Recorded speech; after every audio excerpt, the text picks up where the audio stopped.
86 சங்கீதம். கர்த்தாவே, உமது செவியைச் சாய்த்து என் விண்ணப்பத்தை கேட்டருளும். நான் சிறுமையும் எளிமையுமானவன். என் ஆத்துமாவை காத்தருளும். நான் பக்தியுள்ளவன். என் தேவனே, உம்மை நம்பியிருக்கிற உமது அடியனை நீர் ரட்சியும். ஆண்டவரே, எனக்கு இரங்கும். நாடோறும் உம்மை நோக்கி கூப்பிடுகிறேன். உமது அடியனுக்கு ஆத்துமாவை மகிழ்ச்சியாக்கும். ஆண்டவரே, உம்மிடத்தில் என் ஆத்துமாவை உயர்த்துகிறேன். ஆண்டவரே, நீர் நல்லவரும் மன்னிக்கிறவரும், உம்மை நோக்கி கூப்பிடுகிற யாவர் மேலும் கிருபை மிகுந்தவருமாயிருக்கிறீர். கர்த்தாவே, என் ஜெபத்திற்கு செவி கொடுத்து என் விண்ணப்பங்களின் சத்தத்தை கவனியும். நான் துயரப்படுகிற நாளில் உம்மை நோக்கி கூப்பிடுவேன். நீர் என்னை கேட்டருளுவீர். ஆண்டவரே, தேவர்களுக்குள்ளே உமக்கு நிகருமில்லை. உம்முடைய கிரியைகளுக்கு ஒப்பும் இல்லை.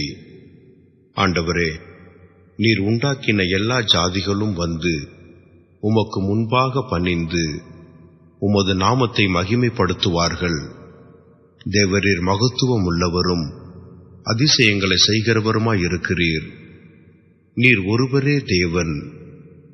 கர்த்தாவே, உமது வழியை எனக்கு போதியும். நான் உமது சத்தியத்திலே நடப்பேன். நான் உமது நாமத்திற்கு பயந்திருக்கும்படி என் இருதயத்தை ஒருமுகப்படுத்தும். என் தேவனாகிய ஆண்டவரே, உம்மை என் முழு இருதயத்தோடும் துதித்து உமது நாமத்தை என்றென்றைக்கும் மகிமைப்படுத்துவேன். நீர் எனக்கு பாராட்டின உமது கிருபை பெரியது. என் ஆத்துமாவை தாழ்ந்த பாதாளத்திற்கு தப்புவித்தீர். தேவனே, அகங்காரிகள் எனக்கு விரோதமாய் எழும்புகிறார்கள். கொடுமைக்காரராகிய கூட்டத்தார் என் பிராணனை வாங்க தேடுகிறார்கள். உம்மை தங்களுக்கு முன்பாக நிறுத்தி நோக்காதிருக்கிறார்கள்.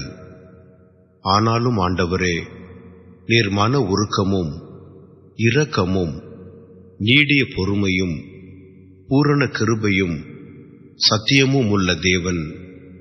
என்மேல் நோக்கமாகி எனக்கு இரங்கும். உமது வல்லமையை உமது அடியானுக்கு அருளி உமது அடியானின் குமாரனை ரட்சியும். கர்த்தாவே, நீர் எனக்கு துணை செய்து என்னை தேற்றுகிறதை என் பகைஞர் கண்டு வெட்கப்படும்படிக்கு எனக்கு அனுகூலமான ஒரு அடையாளத்தை காண்பித்தருளும்.